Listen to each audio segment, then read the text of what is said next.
This module focuses on atypical bilingual development. Let's start with a short introduction. Our aim in this module is to learn about atypical bilingual development. We focus on linguistic properties and on the impact of external and internal variables.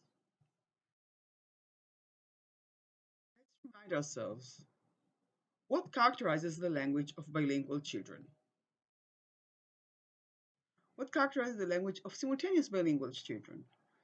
Well, with balanced exposure, both languages are acquired as a first language following the same milestones. Language balance may change with more exposure to the societal language at school. Language vocabulary may be observed in the weakest language, but similar number of concepts when both languages are taken together. There are minor delays in the mastery of tense inflections in languages like English. Cross-linguistic influence could be observed in sentence structure and code switching within and between sentences when speaking with other bilingual speakers. Characterizes the language of sequential bilingual children. Well, societal language is acquired after the home language, and transfer is observed from its onset. Starting with a silent period of 6 to 12 months, this is followed by lexical growth and the use of frozen phrases. Cross-linguistic influence in sentence structure is observed as vocabulary from the societal language is used with syntactic structures from the home language to achieve communication.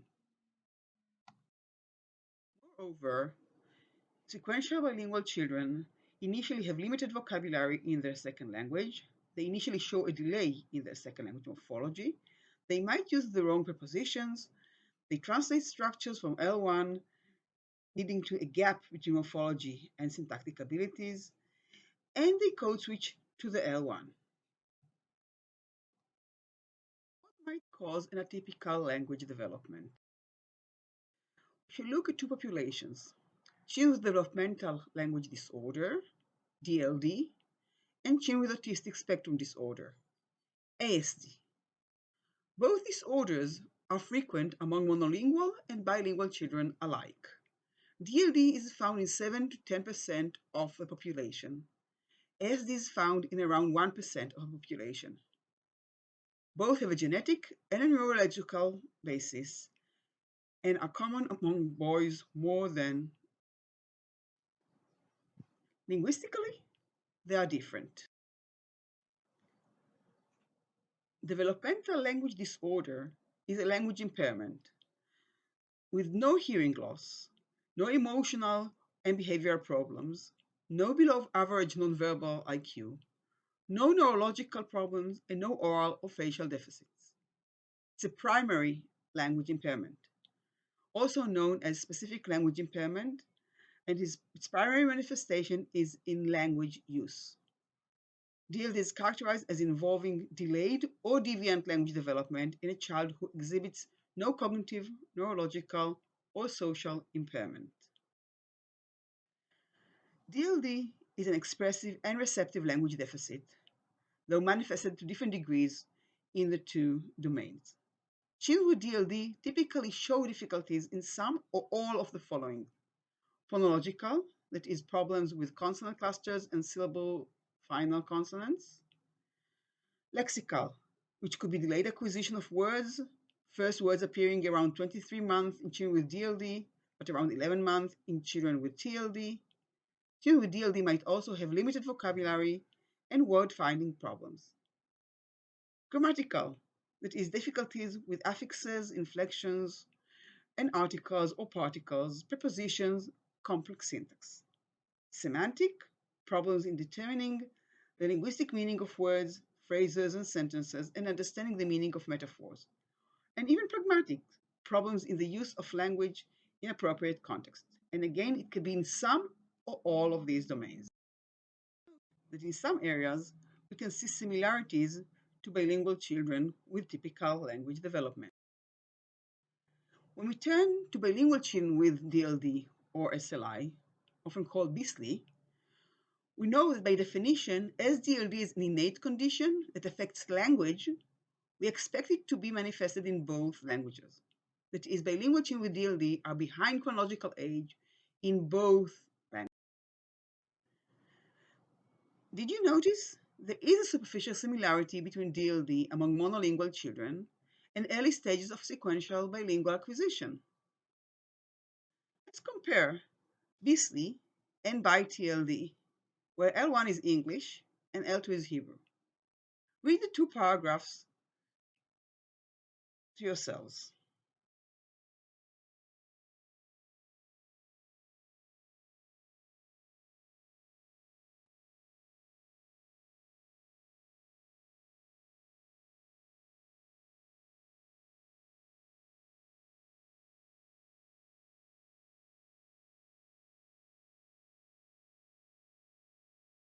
Can you see the similarities and the differences? What have we seen? Where are the similarities and where are the differences?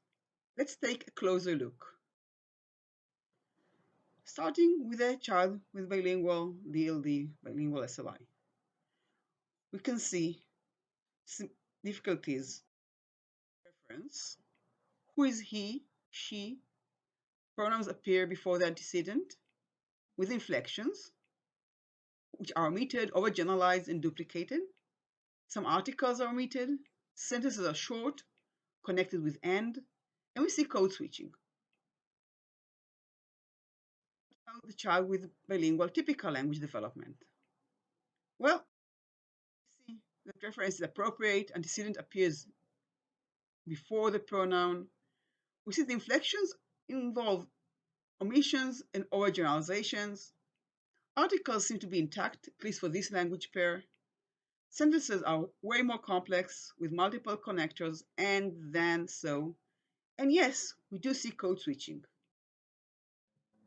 The similarities we observed led to some central issues for DLD and bilingualism. Due to the superficial similarity, we ask ourselves, how do we diagnose DLD in bilingual populations? Can we disentangle bilingualism from DLD in impaired children? Are bilingualism and DLD two of a kind?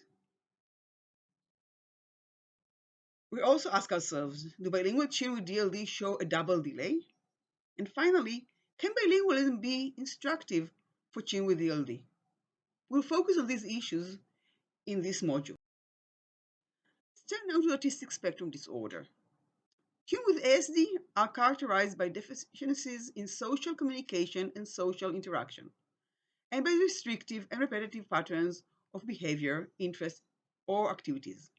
But language is not a defining feature of ASD. Yet, some children with ASD, monolingual and bilingual, might show intact morphosyntactic and lexical abilities. Others might have a comorbid DLD, and others might remain nonverbal. The language of children with autism is rather heterogeneous. While language is not a defining feature of ASD, delays in language acquisition is often the reason why children with ASD are referred to clinical evaluation. Why? Children with ASD socialize less and opt away from joint attention. The trajectory of language development is less linear. Some children with ASD are nonverbal in the earlier years. Some children with ASD engage in echolalia and language imitation. And some children with ASDs actually use words and as for bilingual children with ASD, while ASD is an innate condition, it is not defined by language delay, remember? If a language delay is observed, patterns of echolalia or DLD, we expect it to be manifested in both languages. But bilingual children with SD might also show a balanced or unbalanced bilingual development, and some children with SD are even language savants. In order to learn more about the linguistic properties of atypical bilingual development, we turn next to some language samples, an interview with Dr. Natalia Meir, and research on the impact of internal and external variables on the language of bilingual children with DLD or with ASD.